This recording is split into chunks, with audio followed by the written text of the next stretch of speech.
Hello, everybody. Welcome all of you in this session.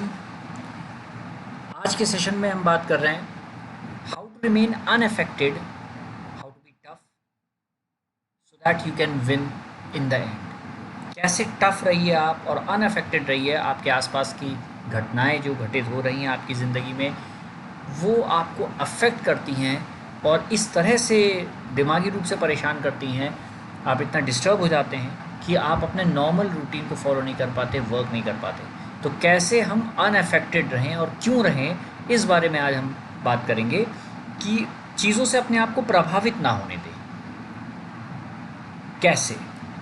देखिए, एक normal इंसान normally एक ज़िंदगी जीता है, आगे क्यों नहीं बढ़ पाता? क्योंकि वो फ्रेजाइल होता है ग्लास की तरह। उसके दिमाग की सोच कि मैं कुछ करना है, मुझे लाइफ में ये करना है, वो करना है, whatever he wants to do, she wants to do, वो फ्रेजाइल थॉट्स में होता है, बहुत फ्रेजाइल।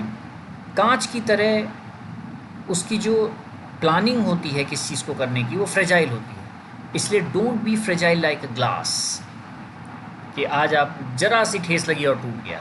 अगर इस तरीके की सोच रखेंगे, फ्रेजाइल थॉट रहेगा प्रोसेस, तो ज़्यादा देर आपकी थॉट प्रोसेस टिक नहीं पाएगा। You have to be like a rhinoceros. आपको एक गैंडे की खाल की तरह होना चाहिए। दिमाग को बिल्कुल मजबूत करना पड़ता है। इस लाइफ में कमज़ोर लोगों के लिए कोई जगह नहीं।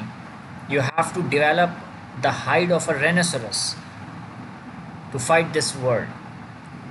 हमेशा कामयाब लोग वही होते हैं जो हार नहीं मानते किसी भी हालत में। चीज़ों से अफेक्ट मत होइए। आसपास लोग और लोगों की हरकतें और दुनिया का एनवायरनमेंट अच्छा बुरा हमेशा होगा, वो हमेशा चेंज होगा। आपको अपने आप को मजबूत करना पड़ेगा राइनोसोरस की तरह कि आपको किसी चीज़ का असर ना हो। Don't get carried away by what people से टू यू और अबाउट यू। आपके बारे में लोग क्या कहते हैं और आपसे क्या कहते हैं, इससे बहुत ज़्यादा। आपसे किसी ने कहा अरे तुम तो बिल्कुल बेकार आदमी हो, आपसे किसी ने कहा ये काम तुम नहीं कर सकते, इन बातों से खुद को प्रभावित नहीं होने देना है हमको। क्योंकि हमारे घर में भी और बाहर भी ऐसे लोग हज़ारों मिलेंगे जो आपसे कहेंगे, जो चाहते ही नहीं है कि आप कामयाब हो लाइफ में। इसलिए उनकी बातों में उलझ के नहीं रह जाना है, उनकी बातों को अपनी बात नहीं मान लेना है। ये उनका थॉट हो सकता है, आपके लिए हो सकता है वो मानते हो कि आप कामयाब नहीं हो सकते, लेकिन इस बात को अपने अंदर बैठाने की आवश्यकता नहीं है। हमेशा स्टीव रॉजर्स कैप्टन अमेरिका की एक बात याद रखिए, बहुत इंस्पायरिंग है, कि जब वो बहुत कमज़ोर था और किसी बदमाश आदमी ने उसे बुली करता था, परेशान करते थे लोग, तब भी वो गिरने के बाद, पिटने के बाद भी कहता था I can do this all day, means I can fight all day. और जब वो सुपर सोल्जर बन गया, कैप्टन अमेरिका बन गया स्टीव रॉजर्स, उसके बाद भी वो सेम डायलॉग बोलता था I can do this all day. तो स्पिरिट मैटर करती है, keep on fighting no matter what, क्योंकि यही एक ऑप्शन है हम सब के पास। इसलिए हार नहीं माननी है। ज़िंदगी कितना भी उठा के पटके, हार मत मानिए और उसे बोलिए आई can do this all day. Never give up, क्योंकि हम सब जानते हैं कभी कभी गिव अप करना एक ऑप्शन नहीं होता है। कुछ ऐसे वर्क होते हैं लाइफ में जो हमको करने ही पड़ते हैं, तो उनके लिए हमेशा सोचिए कि मुझे फाइट ही करना है और कोई ऑप्शन नहीं है मेरे पास। क्योंकि किसी अगर इंसान के पास दूसरा ऑप्शन मौजूद है हारने का, तो वो हारने की तरफ जाएगा। लेकिन दूसरे इंसान ने, जिसने दिमाग में बैठा लिया है कि मैं हार मान ही नहीं सकता क्योंकि मेरे पास ऑप्शन ही नहीं है, quitting is not an option, जो ऐसा सोचेगा वो जीतेगा, क्योंकि वो आखिरी सांस तक फाइट करेगा। बाकी आप पिक्चर में देख सकते हैं, कई बार हम सक्सेस के इतने पास होते हैं कि हमें अंदाज़ा ही नहीं होता। सोचते हैं कि अरे बहुत हो गया यार, अब नहीं होने वाला, अब हम आगे नहीं बढ़ सकते। कई बार आप सक्सेस के बहुत क्लोज हो करके क्विट कर देते हैं। तो हमेशा अपनी प्रोग्रेस को मॉनिटर करते रहिए, इससे आपको पता चलता रहेगा कि आप सक्सेस के कितने पास पहुंच रहे हैं।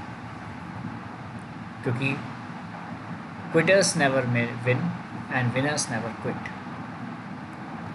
और जब भी कभी दिमाग में आए कि अरे आप गिव अप करो यार, छोड़ो यार, बहुत हो गया, अब इससे ज़्यादा मैं लाइफ में आगे नहीं कर सकता, मेरी बस की बात नहीं, ऐसा लगे आपको, तो just remember why you started and what made you start this work. क्यों तुमने वो काम स्टार्ट किया था, ये याद करो दिमाग में। और किसने तुमको मजबूर किया था, किस चीज़, किस वस्तु, किस व्यक्ति ने आपको मजबूर किया था उस काम करने के लिए, ये दिमाग में रखने की कोशिश करिए। आखिर क्या वजह थी जिसकी वजह से आज मैंने ये वर्क शुरू किया था, और जब मैंने वर्क शुरू किया था क्या सोच के किया था, क्या कमिटमेंट किया था अपने आप से, और मैं क्यों हट रहा हूँ अब उससे। मैंने इतना कमिटमेंट अपने आप से किया था, क्या सोच के मैंने इतना समय इस चीज़ के ऊपर इन्वेस्ट किया, और मैं भागूंगा, छोड़ूंगा? बिल्कुल नहीं, मैं फ़ाइट करूंगा और मैं जीत के दिखाऊंगा। हमेशा जिस समय निगेटिव थॉट्स आए और लगे कि अब काम नहीं हो सकता, आगे नहीं बढ़ सकते, बिल्कुल डिप्रेशन आए, तो सोचिए क्यों शुरू किया था मैंने, क्या सोच के शुरू किया था, और आप वापस पॉजिटिव और एनर्जेटिक फील करेंगे। And I am dead sure about it. तो आज के सेशन के लिए इतना ही। Thank you everybody.